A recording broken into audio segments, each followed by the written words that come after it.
ایک مرتبہ کا ذکر ہے، ایک گاؤں میں رفیق نامی ڈاکو رہتا تھا۔ رفیق کا شمار علاقے کے سب سے بڑے ماہر اور شاطر ڈاکوؤں میں ہوتا تھا۔ لوگ اس کے نام سے ہی خوف کھاتے تھے اور اس کی کہانیاں دور دور تک مشہور تھیں۔ رفیق ڈاکو پہلے ایک کسان تھا۔ وہ اپنے والدین کے ساتھ گاؤں میں کھیتی باڑی کرتا تھا اور مویشی پالتا تھا۔ رفیق کا خاندان محنتی اور ایماندار تھا، مگر ایک شدید خشک سالی کی وجہ سے ان کی فصلیں برباد ہو گئیں۔ ان پر قرضوں کا بوجھ بڑھ گیا۔ اپنے خاندان کو غربت سے نکالنے کے لیے رفیق نے غلط راستہ اختیار کر لیا اور ڈاکے ڈالنے لگا۔ شروع میں اس کا مقصد صرف اپنے خاندان کی مدد کرنا تھا، لیکن آہستہ آہستہ وہ اس کام میں ماہر ہو گیا اور اس کا نام علاقے میں خوف کی علامت بن گیا۔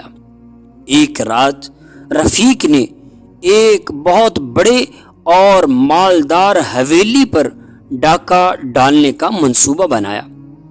اس نے اپنے چند وفادار ساتھیوں کو لیا اور چاندنی رات میں نکل پڑا۔ جب وہ حویلی کے قریب پہنچے تو دیکھا کہ حویلی کے دروازے پر تو ایک بہت بڑا اور خوفناک کتا پہرا دے رہا تھا۔ رفیق کے ساتھی خوف زدہ ہو گئے اور پیچھے ہٹنے لگے، لیکن رفیق نے انہیں تسلی دی اور خود آگے بڑھا۔ رفیق نے کتے کو کچھ کھانے کو دے دیا اور جیسے ہی کتا پرسکون ہوا، رفیق نے اپنے ساتھیوں کو اشارہ کیا کہ وہ حویلی کے اندر داخل ہو جائیں۔ حویلی کے اندر داخل ہوتے ہی انہوں نے دیکھا کہ ہر طرف قیمتی اشیاء رکھی ہوئی تھی۔ رفیق نے فوراً اپنے ساتھیوں کو کام پر لگا دیا اور خود حویلی کی تلاشی لینے لگا۔ لیکن جیسے ہی رفیق ایک کمرے میں داخل ہوا، اس کی نظر ایک قدیم اور خوبصورت الماری پر پڑی۔ رفیق نے الماری کھولی تو اس میں سے ایک جادوئی کتاب برآمد ہوئی۔ کتاب پر لکھا تھا کہ جو بھی اس کتاب کو کھولے گا وہ کسی بھی جگہ جا سکتا ہے۔ رفیق نے فوراً کتاب کو کھولا اور ایک جگہ کا تصور کیا جہاں وہ جانا چاہتا تھا۔ جیسے ہی رفیق نے کتاب کو کھولا، ایک زوردار دھماکہ ہوا اور وہ غائب ہو گیا۔ اس کے ساتھی حیران رہ گئے اور انہیں کچھ سمجھ نہیں آیا کہ کیا ہوا ہے۔ رفیق کسی اور دنیا میں جا پہنچا جہاں ہر طرف سنہری محل اور جادوئی چیزیں تھیں۔ رفیق نے وہاں کے لوگوں سے ملاقات کی اور معلوم ہوا کہ یہ دنیا ایک جادوگر کی تخلیق ہے جو اپنی کتاب کے ذریعے لوگوں کو یہاں لاتا ہے۔ رفیق جب جادوئی کتاب کی مدد سے اس عجیب و غریب دنیا میں پہنچا تو اسے وہاں کے لوگ بہت حیران نظر آئے۔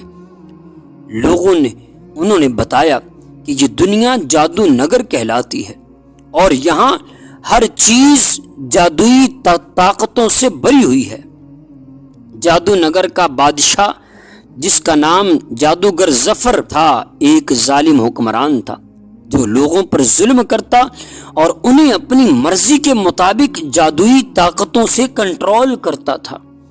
رفیق کو معلوم ہوا کہ جادو نگر کے لوگ جادوگر ظفر کے ظلم سے نجات حاصل کرنا چاہتے ہیں، لیکن ان کے پاس کوئی ایسا نہیں تھا جو ان کی مدد کر سکے۔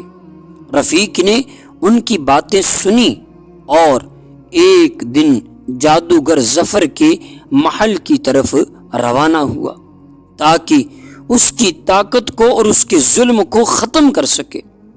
محل کے قریب پہنچ کر رفیق نے جادوئی کتاب کا دوبارہ استعمال کیا اور محل کے اندر جا پہنچا۔ جادوگر ظفر ایک عظیم تخت پر بیٹھا ہوا تھا اور اس کے ہاتھ میں ایک جادوئی عصا یعنی چھڑی تھی جو اس کی طاقت کا منبع اور مرکز تھا۔ رفیق جب جادوگر کے محل میں داخل ہوا تو وہاں کا ماحول ہی عجیب تھا۔ دیواروں پر چمکتی ہوئی جواہرات اور جادوئی علامات موجود تھیں۔ محل کے حال میں داخل ہوتے ہی رفیق نے دیکھا کہ جادوگر ظفر اپنے عصا سے مختلف جادو کر رہا ہے۔ رفیق ایک کونے میں چھپ کر دیکھنے لگا کہ ظفر کیسے اپنی طاقت کا استعمال کرتا ہے۔ جادوگر ظفر نے اپنی چھڑی کو ہوا میں لہرایا اور اچانک آسمان سے آگ کے گولے برسنے لگے۔ یہ آگ کسی بھی چیز کو جلا کر راکھ کر سکتی تھی، لیکن جادوگر ظفر اپنے محل کی حفاظت کے لیے اس کا استعمال کر رہا تھا۔ رفیق ڈاکو نے دیکھا کہ یہ آگ کیسے اس کی راہ میں آنے والی ہر چیز کو ختم کر رہی تھی۔ جادوگر ظفر نے عصا کو زمین پر مارا اور محل کے آس پاس کھڑے پتھر کے مجسمے زندہ ہو گئے۔ یہ مجسمے محافظوں کی طرح جادوگر ظفر کی حفاظت کر رہے تھے۔ رفیق ڈاکو نے دیکھا کہ یہ مجسمے کس طرح حرکت کر رہے تھے اور ہر کسی پر حملہ کر رہے تھے جو جادوگر ظفر کے قریب آ رہا تھا۔ جادوگر ظفر نے اپنے عصا کو ہوا میں گھمایا اور ایک لمحے کے لیے وقت کو روک دیا۔ یہ جادوگر ظفر کو موقع فراہم کرتا کہ وہ اپنے دشمنوں کو بغیر کسی رکاوٹ کے شکست دے سکے۔ رفیق نے دیکھا کہ ہر چیز ساکت ہو گئی تھی اور صرف ظفر حرکت کر رہا تھا۔ ظفر نے عصا سے ایک روشنی کی دیوار کھڑی کر دی جو ناقابل عبور تھی۔ یہ دیوار ظفر کو کسی بھی حملے سے محفوظ رکھتی تھی۔ رفیق نے دیکھا کہ یہ دیوار کتنی مضبوط اور طاقتور تھی۔ رفیق یہ سب جادو دیکھ کر سمجھ گیا کہ جادوگر ظفر کو شکست دینے کے لیے اسے بہت ہوشیاری سے کام لینا پڑے گا۔ اس نے جادوئی کتاب کا استعمال کیا اور ایک منصوبہ بنایا۔ جب ظفر نے آسمانی آگ کا جادو کیا، رفیق نے کتاب کے ذریعے خود کو بچایا۔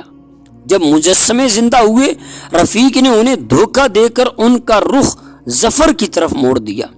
رفیق نے موقع پا کر ظفر کے قریب پہنچا اور عصا یعنی اس کی چھڑی کو چھین لیا۔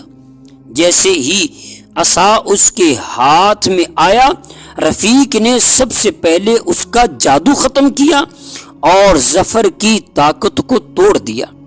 جادوگر ظفر اب بے بس ہو گیا تھا اور جادو نگر کے لوگ آزاد ہو گئے تھے۔ اس طرح رفیق ڈاکو نے نہ صرف ظفر کو شکست دی بلکہ جادو نگر کے لوگوں کو بھی ایک نئی زندگی دی۔ اس کے بعد رفیق نے جادوئی عصا کو تباہ کر دیا تاکہ دوبارہ کوئی بھی اس طاقت کا غلط استعمال نہ کر سکے۔ رفیق نے وہاں کے لوگوں کی مدد سے جادوگر کو شکست دی اور واپس اپنے گاؤں آ گیا۔ جب اس کے ساتھیوں نے اسے دیکھا تو وہ بہت خوش ہوئے اور اس کا شکریہ ادا کیا کہ اس نے انہیں وہاں سے نکالا۔ اس دن کے بعد رفیق نے ڈاکہ ڈالنے کا کام ہی چھوڑ دیا اور ایک ایماندار زندگی گزارنے کا فیصلہ کر لیا۔ ناظرین و سامعین، یہ کہانی آج بھی لوگوں میں مشہور ہے کہ کیسے ایک ڈاکو نے اپنی زندگی کو بدل دیا اور نیک انسان بن گیا۔ حقیقت یہ ہے ناظرین و سامعین کہ غلط کام کا نتیجہ بھی غلط ہوتا ہے۔ جادوگر ظفر لوگوں پر ظلم و ستم کرتا تھا، آخر ظلم کا کام تمام ہوا، اس کا انجام ختم ہوا اور بالآخر لوگوں کو اس جادوگر ظفر سے بھی آزادی نصیب ہو گئی اور ظلم بھی آخر ختم ہو گیا۔